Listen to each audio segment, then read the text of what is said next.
channel, Little Things. If you're new to this channel, my name is Lisa Avila, and what I like to share with you guys are just videos about things that I create. What I'm making for today's video is, drumroll, a beanbag.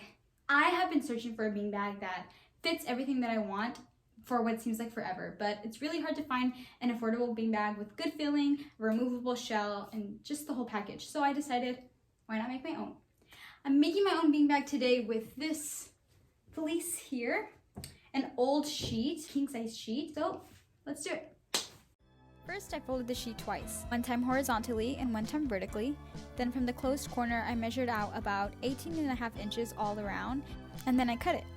I repeated this process a total of 2 times, one for the top of the bag and once for the bottom of the bag. Now we have our 4 circles. Basically a cylinder, 2 circles on top and bottom, and then a big, large rectangle around the side. So remember that time in math class when you thought, why am I learning the formula to the circumference of a circle? I'm never gonna need this in my life. You are wrong, honey. You need it now. If you don't remember, you have the glory of Google. Put in my radius, which was 18.5 inches, and then it told me the circumference, which is 116 inches and about a quarter of another inch. We're gonna do 117 and a quarter, just so I can have a little bit of seam allowance. 2 rectangles.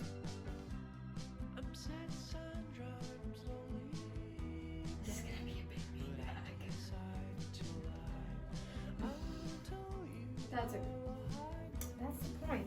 I want to make sure I have all my pieces cut out before I even start sewing. Maybe this is a bad idea because then I won't realize my mistakes until it's too far gone, you know? So we're gonna do the same process for the pink layer.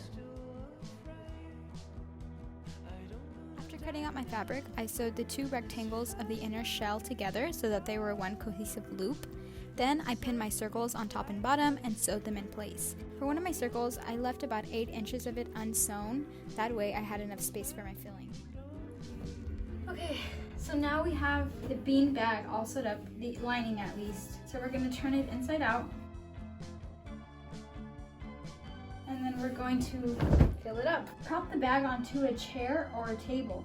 Cut small hole in one bottom corner of the bag and let gravity do its work. We should just do this after because I'm pretty sure this is gonna happen again.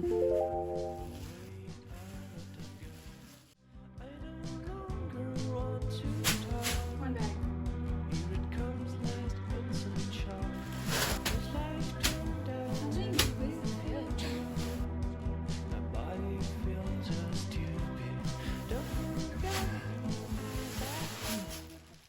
Next, I sewed shut the opening that I had for the filling. Then I sewed my pink layer together. For the top of the bag, I did something a little bit different. I had one full circle, cut a D shape on one of the sides, then cut half a circle, sew that on top so that I can have a space for my beanbag to go in and Velcro in. And finally, I sewed in some Velcro for the outer closure and put in my beanbag.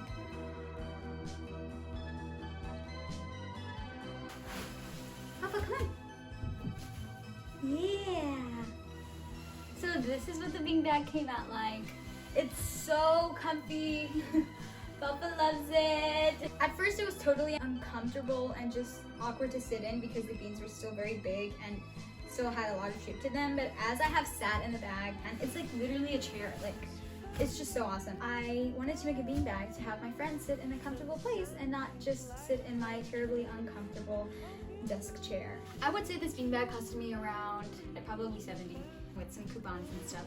And I decided to make my own beanbag because beanbags are just really expensive. There was always something I didn't like about it. Simple little things that add up. So I decided to make my own beanbag because I made the outer shell detachable so I can wash it and change it up and put another color if I want to. I hope you guys enjoyed and make your own beanbag following this tutorial. If you do, make sure to go ahead and send me a picture and tell me how it goes. Anyways, thanks for watching.